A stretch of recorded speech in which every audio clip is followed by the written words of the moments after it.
السلام علیکم ورحمۃ اللہ وبرکاتہ۔ دوستو، امید ہے آپ سب لوگ خیریت سے ہوں گے۔ دوستو، ایک دن حضرت عیسیٰ علیہ السلام اپنے حواریوں کے ہمراہ صحرا کی سیر کے لیے گئے۔ دوران سفر ایک شہر کے قریب پہنچے۔ انہوں نے راستے میں خزانے کے نشانات پائے۔ حواریوں نے حضرت عیسیٰ علیہ السلام سے کہا، ہمیں اجازت دے کہ ہم یہاں پر رکیں اور اس خزانے کو نکالیں۔ حضرت عیسیٰ علیہ السلام نے انہیں اجازت دیتے ہوئے فرمایا، آپ لوگ خزانہ نکالنے کے لیے یہاں پر رکے۔ میرے خیال میں اس شہر میں اور بھی خزانہ ہے، میں اس کی تلاش میں جاتا ہوں۔ حواری حضرات وہاں پر رکے اور حضرت عیسیٰ علیہ السلام شہر میں داخل ہوئے۔ راستہ چلتے ہوئے انہوں نے ایک سادہ سا ویران گھر دیکھا۔ اس میں داخل ہوئے، وہاں پر ایک بوڑھی عورت زندگی بسر کر رہی تھی۔ آپ علیہ السلام نے اس سے فرمایا، آج رات میں آپ کا مہمان ہوں۔ اس بوڑھی عورت نے کہا، ٹھیک ہے۔ حضرت عیسیٰ علیہ السلام نے اس سے کہا، کیا اس گھر میں آپ کے علاوہ کوئی اور بھی رہتا ہے؟ بوڑھی عورت نے کہا، ہاں، میرا ایک بیٹا ہے جو بیاباں میں جاتا ہے اور وہاں سے لکڑیاں کاٹ کر شہر میں لا کر فروخت کرتا ہے۔ اس کام سے جو آمدنی ہوتی ہے، اس سے ہماری زندگی کے اخراجات پورے ہوتے ہیں۔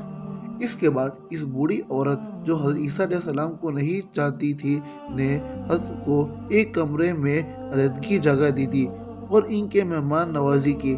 ابھی زیادہ دیر نہ گزری تھی کہ اس کا بیٹا صحرا سے واپس گھر آیا۔ ماں نے اس سے کہا، آج ہمارے ہاں ایک بہت قابل احترام مہمان آئے ہیں۔ ان کے پیشانی سے زہد و تقویٰ اور عظمت و بارسائی کا نور چمکتا ہے۔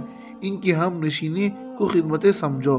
وہ لڑکا حضرت عیسیٰ علیہ السلام کے پاس آیا، ان کا شابان شان کیا اور ان کی تواضع کی رات کے وقت حضرت عیسیٰ علیہ السلام نے اس لکڑہارے سے احوال پرسی کے دوران گفتگو معلوم ہوا کہ وہ لڑکا ایک عقل مند اور دانا انسان ہے، لیکن غموں اور پریشانیوں نے اس کے دل و دماغ کو جکڑ رکھا ہے۔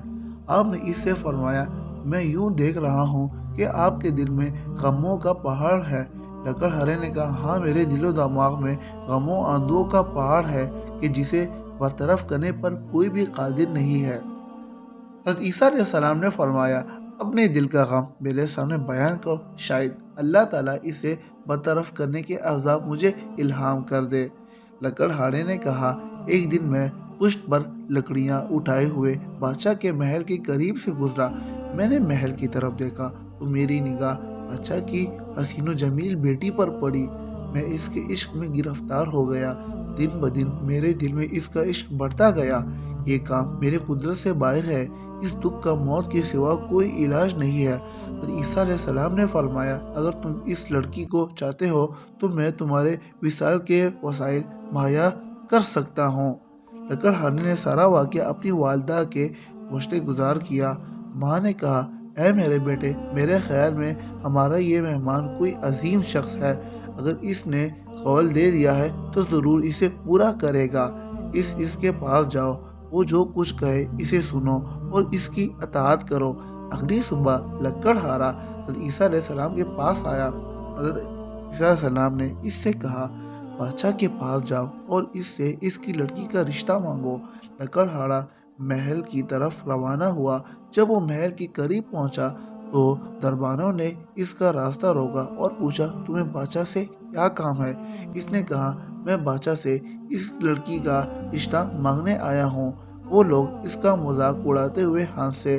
وہ لوگ بادشاہ کو ہنسانے کے لیے اسے بادشاہ کے پاس لے گئے۔ اس نے صاف صاف بادشاہ سے کہا، میں تمہاری لڑکی کا رشتہ لینے آیا ہوں۔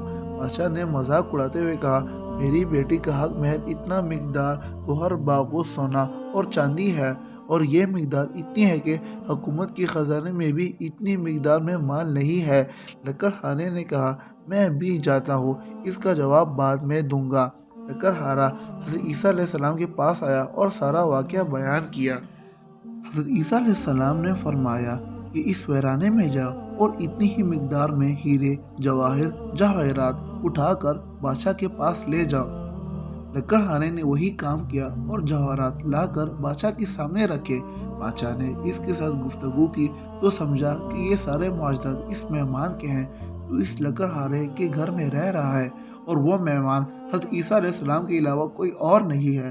اس نے لکڑہارے سے کہا، اپنے مہمان سے کہو کہ یہاں پر آئے اور میری بیٹی کا نکاح تمہارے ساتھ پڑھے۔